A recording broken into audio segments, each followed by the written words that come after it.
Evo još jedan 7000 IQ trik za modeliranje auti u Blenderu. Znači, puno puta kad radimo auto, pogotovo neki sportski auto, kao što je ovaj tu Aston Martin, imat ćemo po njemu rupe izbušene, kao evo vidite na haubi tu imamo ove rupe nekakve i tu nešto izlazi, valjda vrući zrak, nemam pojma, nije bitno. I sad ja sam se s tim jebao dobrih sat vremena, s ovom tu rupom, ali to nije bilo potrebno, ja sam htio dobru topologiju ovdje, ja sam htio da mi geometrija dobro klizi, dobro teče, iako je dalje dosta kaotično, ali recimo da želim još jednu rupu možemo na puno lakši način napraviti. I to je sa Boolean modifierom. Ja inače pričam protiv Boolean modifiera, u ovom slučaju bit će puno lakše. Znači u nekom slučaju opet je bolje ovako ručno to se napraviti sa dobrom topologijom, u nekom slučaju bolje sa Boolean modifierom. Znači pogledajte sad, ajmo reći da tu moram imati nekakvu rupu dolje. Dodat ćemo objekt, kocku, i tu kocku ćemo malo oblikovati da uzme oblik te rupe. Recimo ovako uzmemo ovo tu lice sa strane, maknemo ga od traga ovako. Tak nešto napravimo, uglavnom, još ovo tu izbacimo prema van, ovako, evo, ajde nešto ovako. I sad, to će biti oblik naše rupe. Možemo ga zarotirati, nije uopće bitno. I onda, prije nego što napravimo rupu, želimo još neke stvari napraviti na ovom tu objektu. Znači, prvo želimo rubove malo zmekšati, vidite, sad su oštri, moraju biti okrugli, moraju biti ovako, mekši malo, ne smiju biti oštri. Znači, add modifier, generate bevel, i onda smanjimo amount, znači držimo shift i smanjimo amount. Ajmo reći da bude ovako nešto.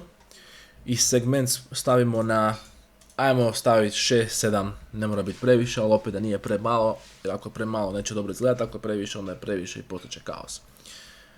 Znači onda, i da uzeli smo ovaj tu bevel modifier zato što ne želim to ručno napraviti. Mogu ja to edit modu Ctrl B, ali onda ne mogu više to promijeniti. Jednom kad sam stavio bevel, sad je jako teško njega promijeniti njegov oblik, nego je trebam undo i to će onda postati velika glavobolja. Lakše ako imamo bevel modifier u ovom slučaju i onda ako želimo u bilo kojem trenutku možemo samo promijeniti oblik ove tu rupe i napraviti šta hoćemo. I onda uzmemo ovu haubu i ta hauba ima na sebi mirror modifier, znači da se kopira sve sa jedne strane na drugu stranu, da ne moram dva puta raditi.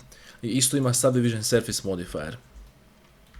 I na vrh toga ćemo mi staviti add modifier, generate Boolean modifier, na vrh svega toga, znači mora biti ovako ispod, na dnu. To znači da je to zadnji modifier zapravo na vrhu. Ajmo, ovisi kako sad to ideš gledati, ali nije bitno. Ispod svega mora biti.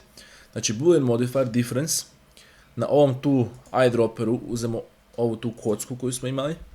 I sad vidite da on buši rupu, međutim, ta rupa, ako uzmemo ovaj objekt, stisnemo H da ga sakrijemo, ta rupa je ispunjena.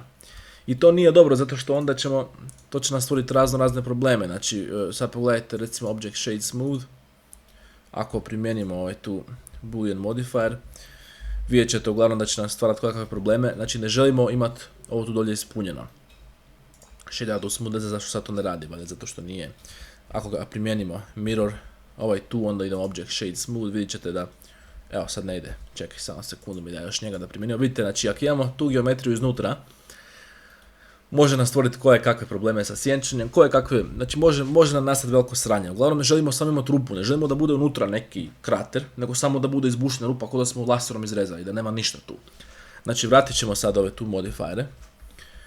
Odemo dolje na Boolean modifier, ovo naravno mora biti zadnji, i otvorimo Solver Options i tu želimo kliknuti ovaj Self Intersection.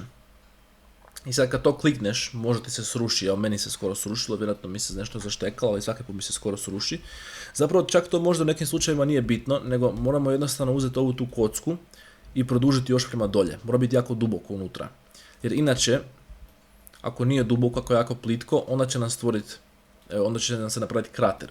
A vidite ako smo ju izdužili, čak ne treba ovaj self interaction, to je možda nešto drugo nepovezano s ovim, ali vidite da je ta sad rupa iznutra, taj materijal je jednostavno nestao, sad je samo rupa koju smo laserom izrezali.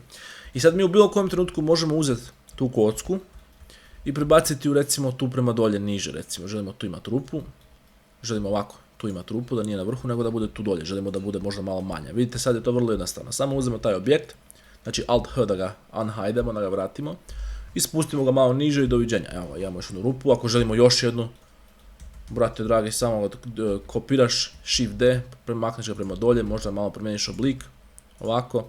Evo sad imamo dvije rupe u istom obliku, manje više, evo ga, jednu drugu sakrijemo. Sad ova druga nije upala zato što je odvojeni objekt, ali da su to da su oni u istom predmetu, u istom objektu. Evo vidite, samo tako možemo izbušiti puno rupi, ne moramo se zabavati cijeli dan sa topologijom. Zamisli sad ja idem bušiti ovakve rupe tu sa dobrom topologijom, pa ne bi nikad bio gotov. Eto, uglavnom to je jedan 7000 IQ štos za modeliranje auti. Recite mi u komentarima šta želite sljedeće da prokomentiramo. Isto me zapratite na Instagramu, tamo stavljam puno onih short videa, možete mi postaviti neko pitanje, uskoro ćemo Discord napraviti to. Uglavnom, ajde vidimo se u sljedećem.